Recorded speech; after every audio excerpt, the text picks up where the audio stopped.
நம்ம குதிரை நண்பர்கள் எல்லாத்துக்கும் இது ஒரு எப்படி சொல்ல ஒரு முக்கியமான வீடியோ. இந்த சம்மர் சீசனில் மெயினாக வந்து நம்ம குதிரையில் வந்து நல்லா மார்னிங் டயத்தில் அலசி விட்டுறணும். இல்லைன்னா உச்சி வெயில் டயத்தில் அலசணும். சாயந்தரம் டயத்தில் வந்து நம்ம அலசக்கூடாது. குதிரைகளுக்கு வந்து அந்த வெக்கை வந்து திருப்பி அப்படியே ரிட்டர்ன் தாக்கி விட்டுரும். அதே மாதிரி நைட்டு அப்படியே பனி உழுவ கிளம்பிடும். மேற்கண்டு வந்து சளி பிடிச்சிடும். அதே மாதிரி குளிப்பாட்டுறப்ப கத்தாழை மஞ்சள் அந்த கத்தாழையோட ஜெல்லியும் மஞ்சளையும் போட்டு இது பண்ணோம். இப்போ நம்ம எதுக்கு இந்த மாதிரி டயத்தில் நம்ம கரெக்டாக குளிப்பாட்டோம்னா பூராமே இந்த ஸ்கின் டிசீஸ் பூரா வரும். இந்த ஒரு கிலோ லைட்டாக ஸ்டார்ட் ஆகுது. முன்னாடி நம்ம வந்து நல்லா குளிப்பாட்டி வச்சிட்டோம்னா அந்த மாதிரி பிரச்சனை வராது. அதே மாதிரி தீவனங்களில் வந்து வெந்தயம் இந்த மாதிரி கொஞ்சம் குளிர்ச்சியான ஐட்டம் சேர்க்கணும். சாப்பாட்டுலேயும் வந்து கத்தாழை ஜெல்லி ஐட்டம் வந்து நம்ம லைட்டாக சேர்க்குறப்ப குதிரையில வந்து அந்த ஹீட்டை வந்து நம்ம அதை தாக்கு பிடிச்சிக்கிறோம். அதே மாதிரி மெயினாக பசுந்தீவனங்கள் வந்து கொஞ்சம் நல்லா சேர்த்துக்கணும். பச்சை தீவனம் சாப்பாடு ரொம்ப ஹீட்டான சாப்பாடு வைக்கக்கூடாது. இந்த கோதுமை இந்த மாதிரிலாம் ரொம்ப சூடான ஐட்டங்களை வந்து கொஞ்சம் நார்மல் படுத்திக்கிறணும். மேல் சைடே தான் நம்ம வந்து வாஷ் பண்ணுவோம். குதிரைகளுக்கு வந்து அந்த ஹீட்டு புறாமல் இந்த கீழே இந்த அடி வகுத்தில் இந்த அடி சைடு தான் நிறையா இருக்கும். இந்த இடம்புறம் நல்லா வாஷ் பண்ணி நம்ம ஷாம்பு இது போடுறோமோ இல்லையோ கத்தாழையும் மஞ்சளும் அதை நம்ம ஒரு ஷாம்பு மாதிரி ரெடி பண்ணிக்கிறோம். பண்ணி நல்லா போட்டுட்டு இந்த மதியமான டயத்துலலாம் நம்ம சாப்பிட்ற மாதிரி ஐஸ்கிரீம் இந்த தண்ணி பழம் ஐட்டம் இந்த மாதிரி ஐட்டம்லாம் நம்ம சேர்த்துக்கலாம். கேரட்டு மெயினாக வந்து இந்த டயத்தில் வந்து நம்ம சேர்க்குறது வந்து ரொம்ப ரொம்ப நல்லது. உடம்புல வந்து நமக்கு ஸ்கின் அலர்ஜி இந்த மாதிரி பிரச்சனை வராது.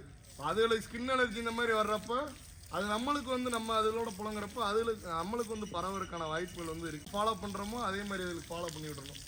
தண்ணி நல்லா இருக்கிறவங்க ரெகுலராக இது பண்ணுறவங்க டெய்லி கூட அலசினா தப்பே கிடையாது.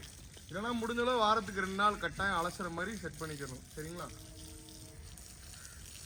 நல்லா அந்த குறுக்கு ஐட்டம் இந்த மாதிரி இடத்துல நல்லா ஈரம் சாடுற மாதிரி செட் பண்ணணும். இடுப்பு வலி இருந்தாலும் எல்லாமே ஓரளவு கொஞ்சம் ரிலாக்ஸ் ஆகும்.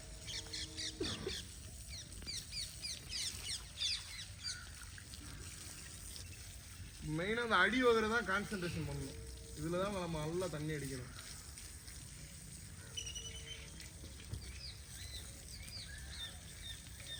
அதே மாதிரி குளிப்பாட்டுறப்ப இந்த குழாமே நம்ம நல்லா அலசிட்டு இருக்கணும். காலடு வா வா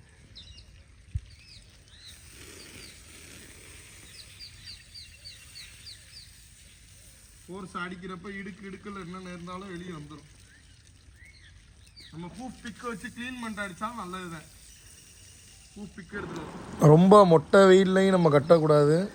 அதே மாதிரி வெயில் அடித்தா குதிரை ஒதுங்கிக்கிற மாதிரி நிழல் கிடைக்கிற மாதிரி இடத்துலையும் கட்டணும். அந்த நிழல் கிடைக்கிற இடத்துல போய் குதிரை போய் அதில் சிக்கிக்கிறக்கூடாது கயிறு. இல்லைனா முடிஞ்ச அளவு செட்லேயே கட்டாந்தரலே போட்டு தீனி போடுற மாதிரி செட் பண்ணிக்கணும்.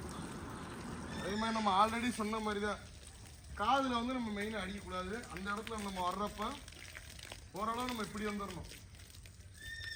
இந்த இதுக்கே ஒரு சில குதிரைகள் வந்து அலோவ் பண்ணாது. குதிரை வந்து ரிவர்ஸில் போய் பொத்துன்னு விழுந்துடும். அப்போ வந்து மெயினாக நம்ம அடிக்க கூட தேவையில்லை. லேசாக ஒரு துணியில் கூட எடுத்து கூட மூஞ்சியை தொடச்சி விட்டாலே போதும். வா வா வா வா வா. இப்போ மாடுகளுக்கு காதுக்குள்ளே போயிடுச்சுன்னா பிரச்சனை இல்லை தண்ணி. இதுகளுக்கு தண்ணி போச்சுன்னா குதிரைக்கே நம்ம கம்ப்ளைண்ட் ஆக வாய்ப்புகள் இருக்குது. அதே மாதிரி வாய்க்குள்ளே நல்லா வச்சு விட்ருணும். வச்சு விட்டு இந்த மாதிரி டயத்தில் நம்ம ப்ரெஷ் பண்ணி விடவும் செய்யலாம்.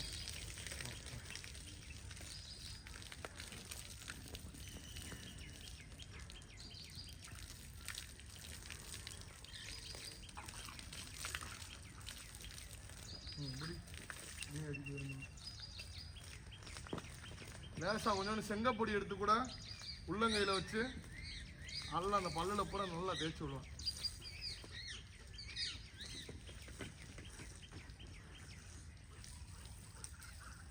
இதுவா பக்கத்தில் வச்சு